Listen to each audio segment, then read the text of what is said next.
Hello guys, this is What About Nintendo, and today I am here for another Smash Theory video. Last week we talked about Banjo-Kazooie coming to Smash Brothers. Now I wanted that to happen, so if you haven't seen that video, click that eye up there to go to that video. For today, we're going to talk about items from the Splatoon series that I want to see in Super Smash Bros. For Nintendo Switch. Let's get right on into it.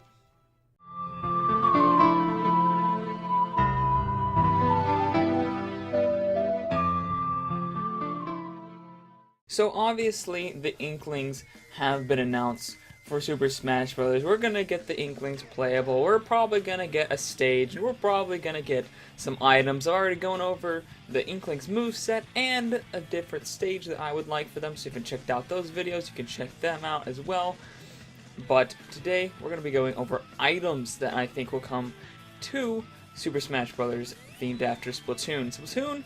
I mean, there's just so many different weapons and so many different items in that game. Like, I made an entire, moveset for the Inklings, like every move I could find, and I still had like leftover items here and there, and it's just like, oh, maybe these would make really good items for Smash Brothers. So let's go over it. Splash Wall, obviously, I think would be a great weapon. You just kind of throw down an ink wall in front of you. It could block different enemy attacks, maybe damage them if they want to actually go through it. Just something to kind of guard yourself and keep yourself barriered from the enemy. Sprinkler, I think you throw it on the ground, it could ink around on the stage, and maybe either it would be like they could get damaged slightly if they walk in it, or maybe it would be like slippery. So if they like walk in it, they like start sliding in something. That might be fun.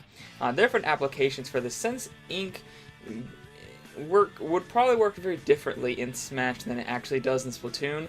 I think there's different elements you could use here, whether it be slipping, actual damage, maybe slowing people down. There's all kinds of different ways you can use ink outside of the Splatoon universe, so I'm wondering how exactly they'll use that. So different ideas there for the Sprinkler. The Disruptor would be nice. The Disruptor in Splatoon, you throw it at an enemy, and if it hits them, it actually slows them down significantly. I think their speed goes down to like 50% or something close to that. So you would throw it, and if you hit it, they get really slow, and you'd be able to go in there and attack them. Of course, they'd be able to attack back, but they'd just be just super slow. And I mean, speed is kind of key a lot of the time in Smash Brothers, so I think that would be a very good weapon, or a very good item to use in Smash Brothers. Next up is the Suction Bomb. I mean, I don't see... This is pretty straightforward. You throw a bomb, it sucks to a surface, and it explodes, so I think that would be good. The Bubbler is something that may or may not be good as an item. Definitely one a lot of people would probably want to turn off. The Bubbler in the original Splatoon was a shield you could initiate that made you completely invincible for a few seconds. Obviously, that seems a little overpowered for Smash, but maybe they'll put it in and maybe it would just, less deafen attacks instead. Maybe instead of using the Bubbler, they could use the Ink Armor, which is the new and improved version, Splatoon 2, where instead of completely making you invincible, instead it just makes you be able to take more damage before dying. So it's just kind of a shield, it's just offensive instead of completely just, you can't hit me now because I'm invincible, haha. So I think that the Ink Armor might be a better thing than the Bubbler, but I think some people may want the Bubbler, so maybe they'll put both of those in there.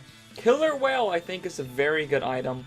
In the original Splatoon, the Killer Whale was an item that you threw down and you aimed it, and it sent shockwaves of sound at enemies. I think that would be something really cool to see in Smash Brothers. The Stingray is kind of the Splatoon 2 version of that same item, where instead of sending out shockwaves in a big area that you had to aim and then let go, this one you can aim it as you're using it, and it's like a kind of a concentrated ink laser that you can move across the screen.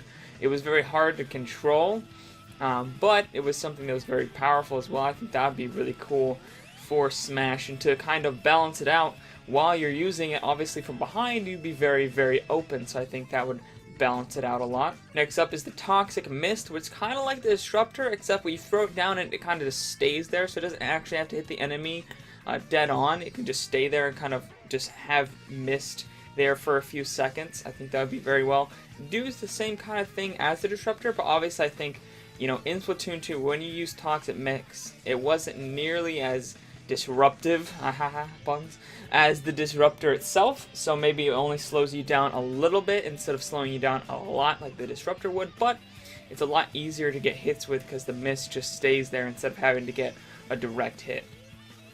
And then you got the Ink Storm, something that always pisses me off in Splatoon 2, where you just throw out, and it's actually a cloud of ink that just rains ink down, so it moves across the stage. I think that could be good for Smash. Just have it throw it up, and it moves in one direction across the stage and damages people slightly as it goes by. Obviously, it wouldn't do a ton of damage. It doesn't in Splatoon 2 either, but it could be good to get chip damage and just wear away at people's health and stuff like that. Then you got auto bombs, another annoying thing in Splatoon 2, where you throw them, and when they land, if they're close up to an enemy, they actually start following the enemy and blow up. I think that could work very well for Super Smash Bros. Pretty straightforward item there.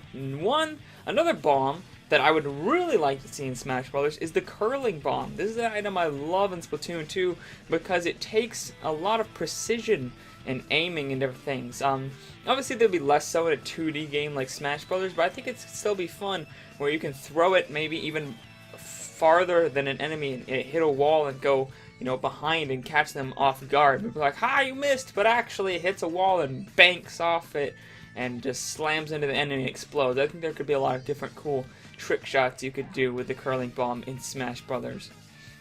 Next up is the Tenta missiles. I think this one would kind of work as like the dragon item where, when you get all three of the pieces, you go out into this like aiming view and you can like hit one enemy. But in this one, you can go out in that aiming view and then you target different enemies, but you're very vulnerable while you're using it. But after it launches, the missiles will follow and attempt to kill the enemy. Obviously, in Splatoon 2, this is not an insta-kill item. I don't think it would be in this. It wouldn't be as powerful as the dragon one, and you'd obviously be vulnerable while you're using it, so you want to get them targeted very quickly. But I think it offers more strategy than the kind of dragon item that's currently in Smash. Next up, and finally actually for the weapons here, is the Baller, which is another one from Splatoon 2. You actually go into like a hamster wheel and you move around and you roll around and then you can explode. I think that one would be interesting to see in Smash. Maybe not the best. I think they would have to change a few things just because on smaller stages I could see that being extremely overpowered. But obviously all of these items can be turned off, so you can change them. If you're playing on a smaller stage, just turn it off. If you're playing on a bigger stage, I think that could be very fun. Just rolling around and trying to get them within range I think could be really good. But there was two other ones that I figured out, or that I kind of thought up, that are not weapons. Even though there's tons and tons of weapons here, I think there are a very few amount of items in Splatoon that I think would be good that are not weapons. And first off is Frizzy Shaun's food. Frizzy Shaun, in Splatoon 2, he runs a food shack, he sells all kinds of food. I think it'd be cool if, a Shaun Witch, as they call it in the game, just falls from the sky, and you just go and you can heal with it. Or, well, Shaun's isn't really a healing food, it's more like a buff, so maybe you can use it. And they don't really have that many buff items in Smash, so I wonder if maybe you go and Frizzy Shaun's food appears, you go over there, and maybe you get like 10% more power, or 10% more speed, or something like that. I think that'd be cool. They don't really have any that many items like that in Smash. Most items that you can consume in Smash are just heals. So I think it'd be more interesting if there was an item like Frizzy Shaun's food, where it actually came down and it made you faster or stronger or whatever. Jump higher, take corners quicker. It's like having a new pair of shoes. So I think that could be really, really fun. And lastly is the Super Sea Snails. And I was just thinking about these and I was like, what if these were an item? Because it's kind of insinuated in Splatoon that these things are eaten. When you trade them in for power-ups and different things and like re-rolling your gear, they're eaten. They're not like, when you give them to the person, he eats them. That's what's kind of insinuated. So I wonder if maybe this could be an item where you actually go and you eat them and you're healed. I think that would be kind of like this just morbid callback to Splatoon, which I think would be really funny and really fun. I think it could work out really well. Maybe not. Maybe it's too morbid because they kind of keep that behind the scenes in Splatoon. But if you really think about it, The Super Sea Snails are definitely food, and they look very scared when you hand them over. They do not look like they want to go. So I think that would be cool for an item in Smash. Anyways, guys, that's all for this video. If you like this video, make sure to like and subscribe for more weekly Smash Theory videos and other videos Monday through Saturday. Gaming live streams Monday, Wednesday, and Friday, and Coffee Talk every morning, 11 a.m. Central Standard Time, where I talk with you guys for about 30 minutes live about the latest Nintendo news. If you like that kind of content, hit that subscribe button. If you're already subscribed, make sure to like and share so more awesome people can see this. And let me know down in the comments below if you have any ideas of items you want to see from Splatoon or any other franchise in Super Smash Bros. For Nintendo Switch. And I'll see all you guys later on What About Nintendo. Bye!